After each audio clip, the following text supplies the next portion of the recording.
नमस्कार। आज हम एक बहुत ही दिलचस्प, शायद थोड़ा विरोधाभासी सवाल पर बात कर रहे हैं। ऐतिहासिक बुद्ध ने, जहां तक हम जानते हैं, मूर्ति पूजा का समर्थन तो नहीं किया था। फिर ऐसा क्यों है कि आज दुनिया भर में बौद्ध धर्म में बुद्ध की प्रतिमाओं का इतना सम्मान है, इतनी वंदना होती है? हमारे पास एक स्रोत है, बुद्ध प्रतिमाएं, भक्ति और नास्तिकता, एक अवलोकन, जिससे हम इस गुत्थी को समझने की कोशिश करेंगे। तो मकसद ये है कि ये बदलाव कैसे आया और बौद्ध अनुयायियों के लिए इन मूर्तियों का आखिर मतलब क्या है? क्या ये मूल शिक्षाओं से भटकाव है या कुछ और? हाँ, नमस्कार। ये सवाल वाकई बहुत अहम है, क्योंकि पहली नजर में लगता है कि भाई बुद्ध ने तो आत्मज्ञान पर जोर दिया, फिर ये मूर्तियां कहाँ से आ गईं? हाँ, मैंने भी यही पढ़ा है कि शुरू में बुद्ध के जाने के बाद कई 100 सालों तक तो उनकी कोई मूर्ति थी ही नहीं। कहते हैं सिर्फ प्रतीक थे। ऐसा क्यों था भला? जी बिल्कुल। शुरुआती दौर में बुद्ध को याद करने के लिए, उनकी शिक्षाओं को समझने के लिए प्रतीकों का ही इस्तेमाल होता था। जैसे कि बोधि वृक्ष उनके ज्ञान का प्रतीक, अच्छा। धर्म चक्र जो उनकी शिक्षाओं, उनके धम्म का प्रतीक है, उनके पद चिन्ह भी पूजे जाते थे उनकी उपस्थिति का एहसास करने के लिए। और हाँ, स्तूप तो थे ही जिनमें उनके अवशेष रखे जाते थे। तो इससे यही पता चलता है कि उस वक्त जोर व्यक्तिगत अनुभव पर था, धर्म की जो भीतरी समझ है उस पर था, किसी बाहरी भौतिक रूप पर उतना नहीं। श्रद्धा का केंद्र शिक्षाएं थीं, व्यक्ति नहीं। तो फिर ये बदलाव कब आया? मूर्तियां बननी कब शुरू हुई और क्यों? ये बदलाव आया करीब करीब पहली सदी ईस्वी के आसपास, और मूर्तियां मुख्य रूप से दो जगहों पर बननी शुरू हुई। एक तो गांधार क्षेत्र में। हाँ, गांधार कला तो बहुत मशहूर है। जी, जहाँ यूनानी रोमन कला का प्रभाव साफ दिखता है। वो मूर्तियों की शैली, उनके बालों का स्टाइल, कपड़ों की सिलवटें। अच्छा। और दूसरी जगह थी मथुरा, जहाँ बिल्कुल एक स्वदेशी भारतीय शैली विकसित हुई। हाँ, बिल्कुल। अब इसके पीछे कारण कई थे। एक तो देखिए, आम लोगों में भक्ति की, किसी सहारे की एक स्वाभाविक इच्छा तो होती ही है। हाँ, बिल्कुल। फिर भारत में उस समय जो दूसरे भक्ति प्रधान धर्म थे, उनका भी कुछ असर पड़ा। और शायद सबसे महत्वपूर्ण कारण था महायान बौद्ध धर्म का उदय। महायान शाखा, हाँ, इसके बारे में सुना है। इसने क्या फर्क डाला? देखिए, यहीं पर कहानी दिलचस्प हो जाती है। महायान ने बुद्ध की अवधारणा को थोड़ा और व्यापक किया। इसने बुद्ध और खास तौर पर बोधिसत्वों पर बहुत जोर दिया। बोधिसत्व वो कौन है? बोधिसत्व यानी वो प्रबुद्ध लोग जो दूसरों की मदद करने के लिए, उन्हें दुख से निकालने के लिए अपना खुद का निर्वाण भी टाल देते हैं। अच्छा। तो इस भावना ने, इस करुणा के विचार ने आम लोगों को बौद्ध धर्म से जुड़ने का एक ज्यादा भावनात्मक रास्ता दिया, शायद जो शुरुआती शिक्षाओं की गहन बौद्धिकता में उतना आसानी से नहीं मिलता था। और इसी भक्ति भावना ने, इन बोधिसत्वों और बुद्ध की प्रति श्रद्धा ने मूर्तियों के निर्माण को बहुत ज्यादा बढ़ावा दिया। समझ गया। तो ये भक्ति का पहलू है, लेकिन क्या हम इसे मूर्ति पूजा कह सकते हैं, जैसे मान लीजिए हिंदू धर्म में होती है? ये बहुत ही जरूरी सवाल है और इसका जवाब थोड़ा बारीक है। ज्यादातर बौद्ध विद्वान और जो गंभीर अनुयायी हैं वो कहेंगे कि ये पूजा उस अर्थ में नहीं है। मतलब वो मूर्ति को कोई ऐसा देवता नहीं मानते जो उनकी इच्छाएं पूरी कर देगा या वरदान देगा। मूर्ति यहाँ पर बुद्ध के गुणों का प्रतीक है। किन गुणों का? उनके ज्ञान का, उनकी करुणा का, उनकी असीम शांति का।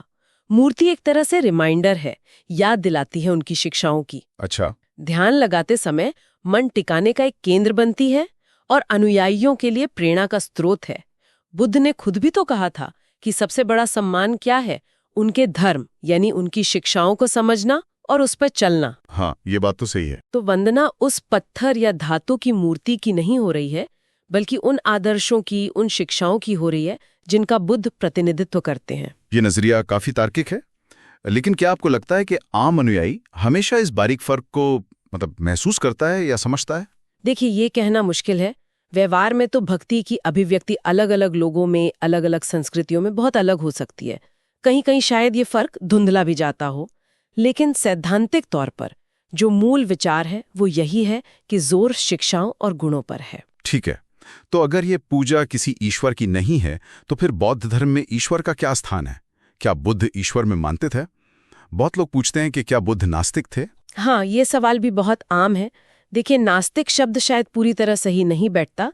अनीश्वरवादी कहना शायद ज्यादा सटीक होगा। अनीश्वरवादी मतलब नॉन थीस्ट? जी, बुद्ध ने कभी ये नहीं सिखाया कि कोई एक सृष्टि बनाने वाला सर्वशक्तिमान ईश्वर है या नहीं है। उनका पूरा ध्यान किस पर था? दुख, दुख का कारण और दुख को खत्म करने का व्यवहारिक रास्ता। हाँ, 4 आर्य सत्य और अष्टांगिक मार्ग। बिल्कुल। तो उनके लिए ये सवाल कि दुनिया किसने बनाई, ये ईश्वर है या नहीं, ये उनके मुख्य लक्ष्य के लिए अप्रासंगिक था। मतलब इससे दुख कैसे खत्म होगा, इसलिए उन्होंने इस पर ज्यादा कुछ कहा ही नहीं। लेकिन बौद्ध ग्रंथों में देवताओं का जिक्र तो आता है ना? हाँ, आता है। देव या देवता शब्द आता है, लेकिन वो भी हमारी आपकी तरह ही जन्म मरण के चक्र में संसार में फंसे हुए माने जाते हैं। वो कोई सृष्टिकर्ता नहीं है और न ही वो परम मुक्ति दिला सकते हैं। वो भी कर्म के नियम के अधीन है। अच्छा, ये दिलचस्प है। तो फिर आज का जो बौद्ध धर्म है, जिसमें इतनी सारी मूर्तियां हैं, कहीं कहीं बड़े विस्तृत पूजा पाठ रीति रिवाज हैं, बोधिसत्वों की पूजा है और वो शुद्ध भूमि या प्योर लैंड्स जैसी अवधारणाएं भी हैं, क्या ये सब बुद्ध की मूल शिक्षाओं से बहुत दूर नहीं चला गया? ये एक जटिल सवाल है और इस पर बौद्ध समुदाय के अंदर भी अलग अलग राय मिलेंगी। कई लोग मानते हैं कि ये जो सारे विकास हुए हैं, मूर्तियां, रीतियां, बोधिसत्व, ये सब कुशल साधन हैं। कुशल साधन मतलब? उपाय कहते हैं इसे। यानी ये वो तरीके हैं जिनसे बुद्ध की जो गहरी और शायद थोड़ी कठिन शिक्षाएं थीं, उन्हें अलग अलग संस्कृतियों के, अलग अलग समय के, अलग अलग समझ के स्तर वाले लोगों तक पहुंचाया जा सका। एक तरह से अनुकूलन, अडैप्टेशन। जी हाँ। उनका तर्क ये है कि जो मूल सिद्धांत हैं, 4 आर्य सत्य, अष्टांगिक मार्ग, अनात्म का सिद्धांत कि कोई स्थायी मैं नहीं है, अनित्य का सिद्धांत कि सब कुछ बदल रहा है, दुख, कर्म, पुनर्जन्म, ये सब आज भी उतने ही केंद्रीय हैं। और बौद्ध धर्म की ये जो अनुकूलनशीलता रही है, यही शायद उसकी ताकत भी रही है, जिसने उसे 2500 साल से भी ज्यादा समय तक जीवित रखा है। तो अगर सार निकालें तो कह सकते हैं कि बौद्ध धर्म में मूर्तियों और प्रथाओं का विकास तो हुआ है और वो शायद बुद्ध की शुरुआती बातों से देखने में अलग भी लगता है, लेकिन अनुयायियों के नजरिए से देखें तो ये या तो शिक्षाओं को ज्यादा सुलभ बनाने का एक तरीका है या फिर उन्हीं मूल सिद्धांतों की एक गहरी व्याख्या है जहां लक्ष्य वही है, दुख से मुक्ति। बिल्कुल सही कहा आपने। और ये हमें एक बड़े और शायद ज्यादा गहरे सवाल पर लाकर छोड़ता है, जो सिर्फ बौद्ध धर्म पर ही नहीं बल्कि किसी भी प्राचीन परंपरा या दर्शन पर लागू होता है। वो क्या है, कैसे बदलता है और आखिर में कैसे उसे जीवित रखता है। ये वाकई सोचने वाली बात है। हाँ, ये सचमुच एक गहरा विचार है और इसी विचार के साथ आज की चर्चा को यहीं समाप्त करते हैं। आपका बहुत बहुत धन्यवाद। धन्यवाद।